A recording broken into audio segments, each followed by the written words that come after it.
Hey guys, and welcome back to another video. In this video, I'll be going through my SuperCoach round 7 team review.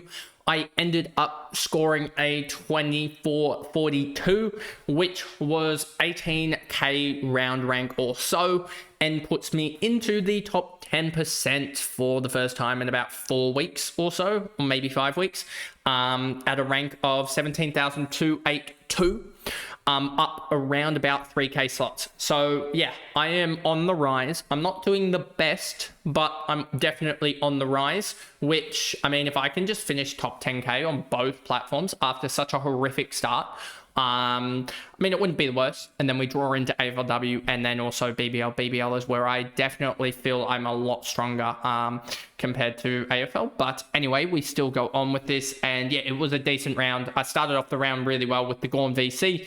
And then there were some mistakes, I won't lie, definitely some mistakes which cost me points. But in the end, I did end up scoring an all right score. And before we jump into this video, remember to like and subscribe, turn the notification bell on so you know when I upload. And let's jump into this recap. So, starting off from the top, 23 trades. Definitely nerve-wracking, 128k. And if you actually look at it, I fall a little bit short of some trades just because some Nimpties decided to not do well. And some of them decided an extra 20 points or so would make them almost unattainable.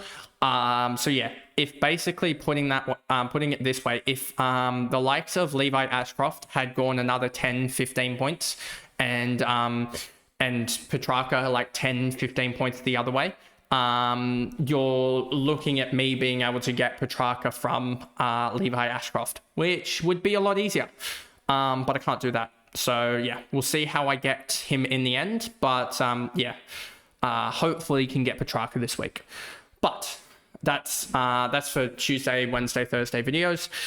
And a bigger discussion then. So Whitfield 104, when he went down with an ankle concern, there was definitely worries, and this is probably the only semi-worrying matchup for me that he has in the next little bit. He's gone 105, 54, 106 against them, against the Swans in the last 3 weeks. The Swans don't look that good.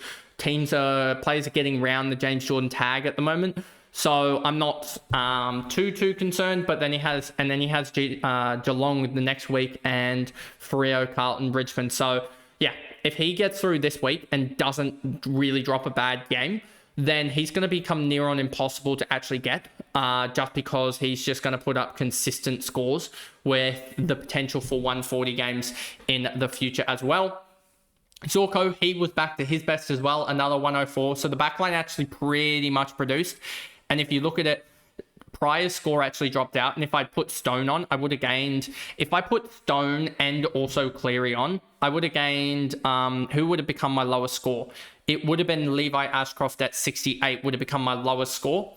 So I would have gained. What's that? 13 points and then 24 points. So I would have gained 37 more potential points if I put Cleary over Hewitt and then also Stone over Pryor. But no one in their right mind would have done Stone over Pryor, given the scoring. Like, even with the change in the scoring, you still have Pryor averaging 14 more than Stone. And Cleary, I can understand that over Hewitt, but Hewitt just went off a 97 and Cleary a 30 odd. So that was understandable as well, to a certain extent as well. It's just rookie roulette. So that would have, what did I say, 40 odd points there. So 40 odd points at 2480 potential, but like, you take it, it's fine. We move from that and we move on to getting other upgrades in the future. So those Whitfield and Zorko, I'm fine. Pretty much, I think this is the next week or two to grab Zorko, as he's going to bottom out. I did buy him at, what was it in the end? 595. So you're getting him 80k cheaper than I did. But in the end, he's averaged what for me? I think it's around, so far, he's gone 135 plus, well, he's just gone, I can do this, 760 minus 275 divided by 5. He has averaged 97 for me, which isn't the greatest. But we've gone through some bad games to him. And yeah, it could have easily been a 105 that he would have averaged, etc. But you guys probably get advantage over me now that Zorko's dipped in price. Matty Roberts had a really good game against the likes of Gold Coast, and now comes into the game against GWS with a 50 break even.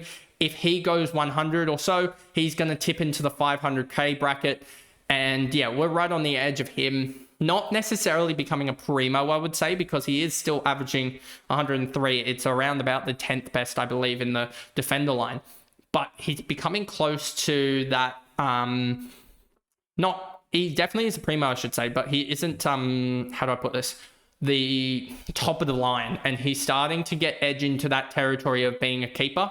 We just need to wait and see how he goes, because if his ball use was more effective than it was on the weekend, that's a 130, 140 absolute bomb that he drops, and suddenly he looks like a guy, but that could go huge. But he does have a tough game against GWS, but then he has Essendon after that. So if he can get through the next 2 or 3 weeks going big, then yeah, he will be a guy that those that traded will be sort of a little bit unlucky with. Bice had a 101, so when you get a ton out of a rookie, that's job done. He's still got another, you would expect, sort of, if we just put 90 in for him, you see he's still got another 50, 60k to make, I feel like. So yeah, he's going to be a guy that will be almost, if you have cash on hand, like I think he could almost be an upgrade with Connor Stone or something like that as one of the last upgrades we do. Like I'm looking at probably an Ashcroft straight to a Warner or something like that this week, leaving me with 1, 2, 3, 4, 5 rookies on field. Plus Finn, Oliver, and sort of Roberts to a certain extent, but 5 rookies on field plus those guys as well. So yeah, I think that the likes of Riley Bice just being able to get you handily up to a price range that you don't really need much more than about a 220, 210k rookie to get up with no cash in the bank, let alone having cash in the bank to get up to a primo, is really good areas for him, as yeah, he is doing well. And you can honestly wait for Stewart to actually turn it around, if he does turn it around, but it doesn't look like he will. Zach Reed, 90, that was outstanding from him, intercepting like everything, and he is doing his job handily. And yeah, really reverses that break even now. And if he does average, say 70, which is near enough what he is averaging on the year, he goes 9, 20, 7, 5, 4k cash rises and gets himself, there's still, I would expect another about 30, 40k for Zach Reed to get. So he's a guy that I'm looking at to jump out of in another week or two, as yeah, they have, I think, a couple games under Marvel as well, which should help as well. They've got, 3 games under Marvel. I think that should help out Pryor and Reed in terms of just being able to Essendon with their ball use. It should be better without the wet that they were in on the weekend. Connor Stone, yep, happy about that. Comes up against Sydney. We'll see how he goes. But yeah, just cash generation. And I don't have anyone that I can use to loop him on. But yeah, he was good.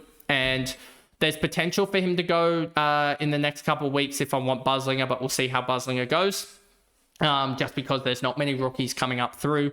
I mean, you have Oscar McDonald, but he's probably got 1 or 2 games left in him, I would expect, unless one of the tools goes down. And then Carroll, 54, he saved that. That could have easily been worse. He was on 17 at halftime, which just shows his scoring capability, that he scored a 37 second half. And if he hadn't had 6 clangers in the first half or whatever it was, he would have ended up on a 70, 75, and that cash gen would have been massive. But he still has a negative 28 break even. And if we just put him scoring 60s, which is basically what he's doing, all we need from him is another 2-3 weeks of it. And he's getting up to 237k, which 237k really is a decent enough price to just trade out at that point. Then we move on to the midfield. Dacos, job done, 125. Seamus, Sheasel, they did their job. And then you basically just have a lot of guys just doing not really anything special, but scoring, I guess. You've got Sarong at 108, Sinclair 99, and Oliver 98.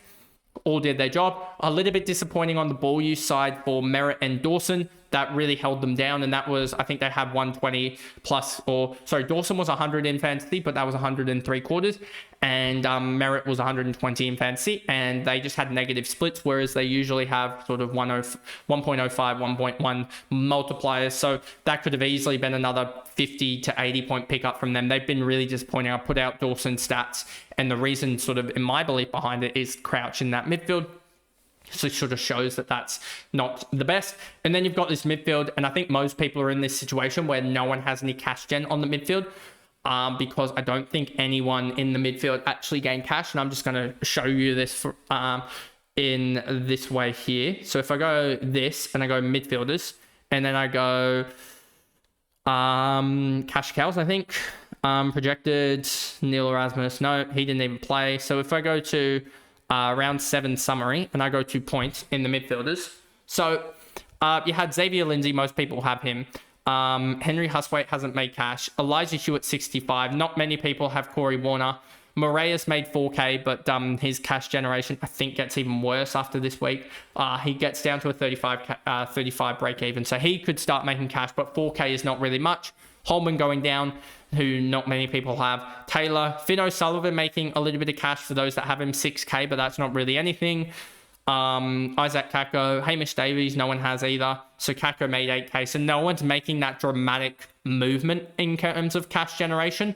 And Tunstall's break even is scuffed now to a certain extent, unless he gets the starting role. And then Hanley had the sub role, so you see no one got much cash gen at all, which is not a good thing, I don't think. Yeah, we just didn't get cash generation.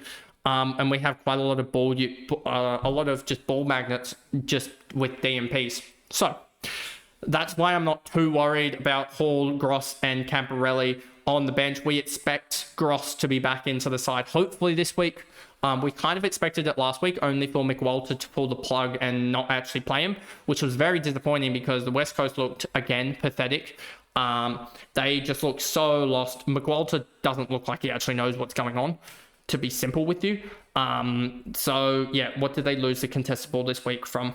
And they played against a Hawthorn side with not really a midfield themselves, and they still lost the hit out 60-37. The clearances 45-36. The center clearances 15-12. The contested possession they lost by 16. Yeah, they lost that bad. Yeah, that's just poor. And yeah, they did that with their best ruckman in Flynn, who actually had an all right game. I know he got towed up by Meek, but he scored all right at least. But yeah, it just shows that I think they need Gross and Hall in that midfield a little bit more than what they had in the midfield, as Graham isn't really cutting it, I would say. And I just want to look at the AFL.com, the sort of rating points to see. I know rating isn't the best, absolute be-all and end-all, but if we look at it, you see you've got Dewar, Hutchinson, Owies, Reed, Williams, Reed, Allen, Jimby, not Graham here as well, one of their guys that's sort of more experienced. Hoff in the midfield role didn't really do well. Marek, a down back with an 8 rating point, didn't really do anything. So yeah, they really had, and then somehow Matt Flynn, top rated player on the ground, don't know how, because Lloyd Meek put up a monster performance. Maybe it was disposal efficiency which caused it. That's the only thing I can really think of, because Lloyd Meek had a 4 clearance, 58 hit out, 19 possession game, compared to Matt Flynn's 16 possession, 26 hit outs. But let me just see their ball use, because it's probably going to be contested possession that's going to get them, highlight them. 50% for Flynn, and Meek had 63%. So and Meek had 11 score involvements to Flynn's 7 and 5 intercept. Wow. I'm actually surprised about how Meek's so lowly rated in that. But anyway, that's enough said about that game. Yeah, so the midfielders in Gross, Hall, and Camporelli, you just hope that they come back soon. They've all got negative break even, so if they come back and play, they'll make cash. And once Hall makes a little bit of cash here, because yeah, if Hall makes a little bit of cash, it'll make it easier to get basically someone like a Pryor up or something like that. Like next week, there's a good possibility that I go Stone to Buslinger or something like that, and then go Pryor up, or I maybe have already expended Pryor at that point. Something of that matter there. And then that's how I get up, etc. Because Pryor's still got a little bit of cash to make, but it's not outstanding. So does Zach Reed, I think, but we already talked through them. Then onto the ruck line, my outstanding rucks in Gawn and also TDK. I know that the likes of Cherry had a really good round, and he is coming fast, and it's going to be hard to get to him, but I'm hoping that Flynn can gap him and get close to him.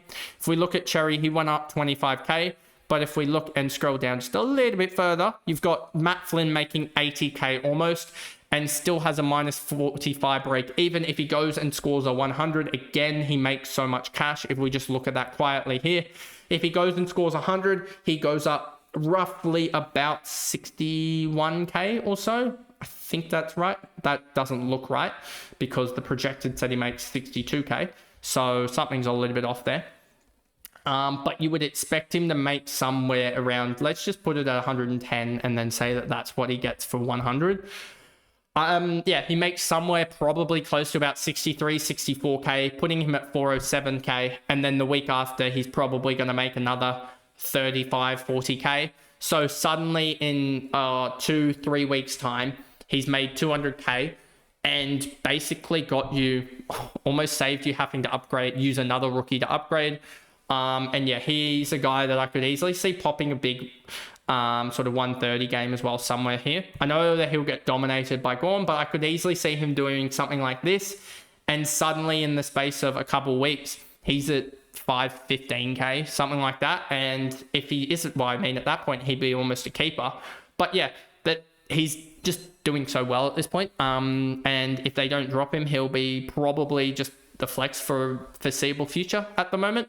And yeah, because he's doing what he needs to do. Horne-Francis, bounce back game from him. I mean, not a bounce back game, just another really good game from him.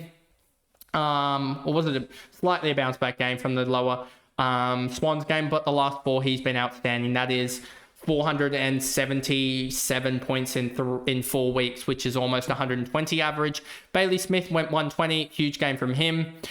McRae 77, he's come back down to earth, as I said in the fantasy, alongside SuperCoach. He's definitely come back down after an absolute rip-roaring start. So he's at 477k, and he has lost something like, 35k in the last couple of weeks, last 3 weeks. Caleb Daniel is probably a guy that is still going to make a little bit more cash. I would think maybe 95 break even, but if he can get out of the sort of slump and make that sort of, if he can go 116 again, which is this high, he's got 81 to 116. So he's not doing too badly. He just needs a big game to bounce back. Levi Ashcroft is probably a guy that I'm looking at trading out just because of the cash on his head. And the fact that if he goes sort of, he's basically priced at 70. If we just look at this, that's not working. Let's just see if this will work for us. Levi Ashcroft, I did this projection earlier as well, so it should work. Let's just do this. He basically doesn't move after a couple of weeks at 70. So 70 is 356.1. So he is basically priced at 68 at the moment, and he's averaging 75. So, I mean, if you put him at 75, he will get himself up to sort of 380k. But can you move? Is it more valuable to move the cash on now because there's a chance that Petrarca makes more than 80k, but makes sort of that 20k in the next week, rather than the likes of like if we just put Petrarca averaging 100 for the next 2 weeks, he goes 12k and then 12k again, so 24k, and then kind of levels out again. So yeah, but if Petrarca goes more than 100 and goes to that sort of 110 range, he goes 17k, 20k, and suddenly he's made more than, he scored more than Levi in the last couple of weeks, but he's also made more than Levi will in the next sort of 5-10 weeks in the first 2 weeks of this. So that's what I'm thinking with Petrarca, and I really should have jumped on him last week, but I also couldn't have jumped on him last week. So yeah, anyway. And then Elijah Hewitt, a little bit of come back down to earth, but still massive cash in there. If we just put him scoring 60 for the next sort of 3 weeks, I think he gets to 300k, near enough. He gets to 281k, which is, yeah, decent areas, and then slowly makes his way to 300k. If we put him averaging 70, as he's done that sort of the last, I mean, he's scored, 162, which is an average of 80. But if we say he's going to average 70 for the next couple of weeks, he gets to 300k by round 10, and he's a massive trade out target potential there. And yeah, he probably will just sit on my benches. Caden Cleary is in a similar stead to him, where he's going to probably potentially average 70 or so and get his way up to 300k, near enough around the same point as Elijah Hewitt as his break even really starts to turn after getting back to his best in the Gold Coast game after a poor Port Adelaide game where he couldn't get non-disposal points to save himself. Henderson, I don't know how he did in the VFL. I can probably actually check this. Henderson, let's just check what he did. Jack Henderson, he did in the VFL 77 points, 16 touches, 3 marks, 4 tackles, 2 goals, 1, 77 points. Not the worst, actually. So we'll see if he gets a call up, but Melbourne did win, so I don't expect him to get recalled. And then we talked about Flynn as well. But anyway, that is the video there, going through the SuperCoach team review for round 7. And I guess I will catch you guys later for the game reviews on the Sunday, even though we've talked through quite a lot of these guys, but we'll do a quick review of all the games and my thoughts on them anyway. Bye, guys.